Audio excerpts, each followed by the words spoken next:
René Guénon, Psychologie, chapitre 23, La raison et l'intellect. Dans les chapitres qui précèdent, nous avons indiqué quelles sont les fonctions qui appartiennent en propre à la faculté à laquelle on donne le nom de raison. Ces fonctions consistent d'abord dans la formation des concepts, en entendant par là les idées générales envisagées au point de vue psychologique, c'est-à-dire en laissant de côté la question de savoir ce qui correspond à ces idées générales en dehors de notre conception. Ensuite, dans l'élaboration du jugement, du moins sous la forme qu'il revêt spécialement dans l'intelligence humaine. Et enfin, dans celle du raisonnement. Il faut donc rapprocher toujours ce qui se rapporte au concept, au jugement et au raisonnement. À l'étude de la raison s'arrête la partie de la psychologie qui concerne les facultés intellectuelles. Mais il ne faudrait pas pour cela dire, comme on le fait beaucoup trop souvent, que la raison constitue la fonction la plus haute de l'intelligence. Ce qui est d'autant plus injustifié que son nom même, signifiant étymologiquement rapport, comme nous l'avons dit, montre clairement qu'il s'agit d'une fonction qui doit être essentiellement relative. Cependant, cette erreur est trop répandue dans toute la philosophie moderne pour qu'il ne soit pas nécessaire d'apporter à cet égard quelques précisions. Nous rappellerons d'abord que la raison est la faculté par laquelle l'homme se définit, c'est-à-dire celle qui marque non pas sa supériorité, mais plus simplement sa différence par rapport aux autres êtres. Cette remarque est importante parce qu'il n'est possible de comparer des êtres différents et par suite de parler de leur supériorité ou de leur infériorité relative qu'au point de vue de ce qu'il y a de commun entre eux et non au point de vue de ce qui appartient aux uns à l'exclusion des autres.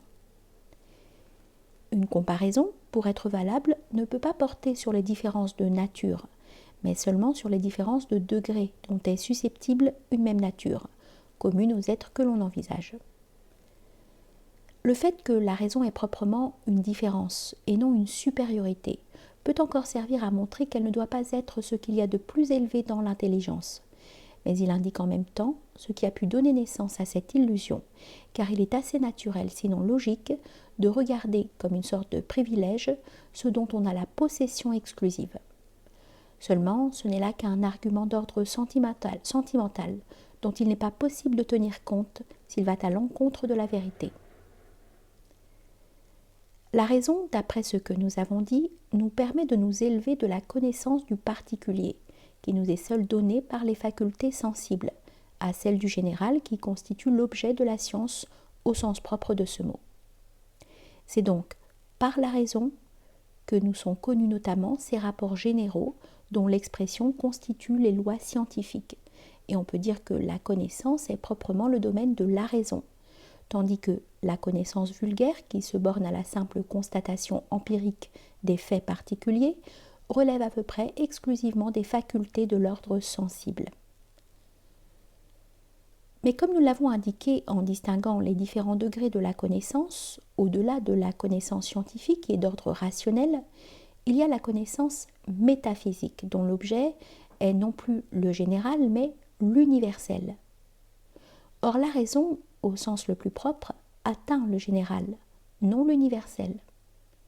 La connaissance métaphysique peut être dite non irrationnelle, mais supra-rationnelle.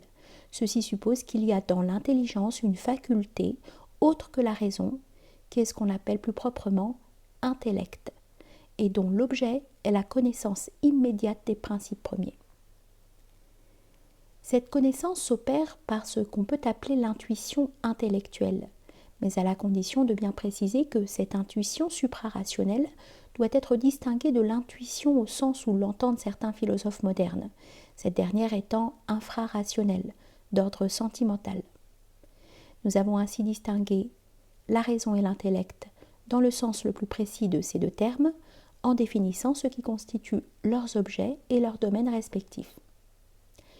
Ce qu'il faut retenir surtout, c'est que la raison s'applique à la considération des genres, allant jusqu'à ce qu'on appelle les catégories, qui sont les genres suprêmes, les plus généraux, tandis que l'universel dépasse tous les genres, y compris les catégories.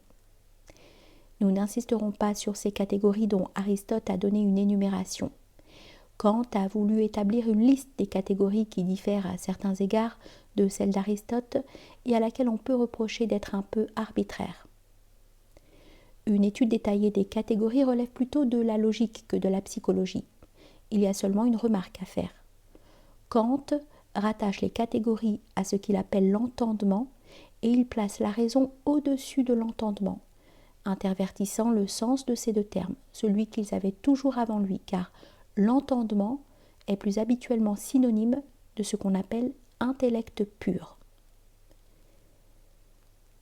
Nous avons dit que la connaissance purement intellectuelle des principes premiers est une connaissance immédiate. Comme telle, elle ne doit pas en elle-même être susceptible d'erreur. Aristote a pu dire que rien n'est plus vrai que l'intellect. L'erreur ne peut s'introduire que dans l'expression des vérités intellectuelles parce que dans l'entendement humain, elle s'effectue par mode rationnel. La connaissance discursive, c'est-à-dire médiate, traduisant sous les formes d'enchaînements successifs ce qui, dans les principes premiers, est l'objet d'une aperception spontanée.